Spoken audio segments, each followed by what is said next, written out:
ಜೊತೆಯಾಗಿ ನಿಮ್ಮ ಮನೆ ಸೇರೋವರೆಗೂ ನಿಮ್ಮಷ್ಟು ಅಲ್ಲದೆ ಹೋದ್ರು ಜೋಪಾನವಾಗಿ ನೋಡ್ಕೋತೀನಿ ಬಾವ.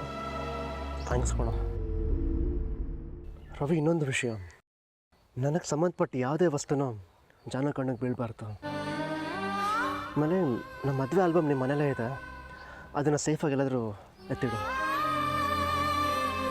ಹೇ ರವಿ, ನಿಮ್ಮ ಮನೇಲಿ ಜಾನು ರೂಮಲ್ಲಿ ನಂದು ಜಾನು ಒಟ್ಟಿಗೆ ಇರೋ ಫೋಟೋ ಹಾಕಿದ್ರಲ್ಲ, ಅದನ್ನು ತೆಗೆದಿಟ್ಟಿದ್ದೆ ತಾನೆ?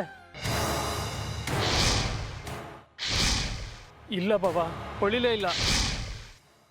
ಒಂದು ವೇಳೆ ನೀವು ಬಲವಂತವಾಗಿ ಅವರ ನೆನಪನ್ನು ವಾಪಸ್ ತರಿಸೋದಕ್ಕೆ ಪ್ರಯತ್ನ ಪಟ್ಟರೆ ಅವರ ಮೆದುಳಲ್ಲಿ ಇರತಕ್ಕಂಥ ಕಂಪ್ಲೀಟ್ ಮೆಮೊರಿ ಡ್ಯಾಮೇಜ್ ಆಗೋ ಚಾನ್ಸಸ್. ಆ ಫೋಟೋ ಇನ್ನೂ ಅಲ್ಲೇ ಇದೆ. ಬುದ್ಧಿ ಇದೆಯಾ ನಿನಗೆ?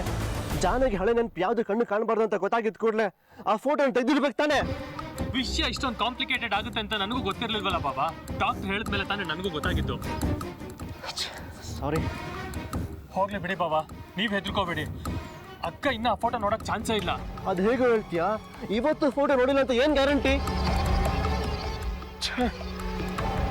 ಜಾನು ಬೇರೆ ದೇವಸ್ಥಾನದಿಂದ ಮನೆಗೆ ಹೋಗಿ ತುಂಬ ಹೊತ್ತಾಯಿತು. ಅಕಸ್ಮಾತ್ ಆ ಫೋಟೋ ನೋಡ್ಬಿಟ್ರೆ? ರವಿ, ಒಂದು ಕೆಲಸ ಮಾಡೋಣ, ನಿಮ್ಮ ಮನೆಗೆ ಹೋಗೋಣ ಬಾ ಈಗಲೇ.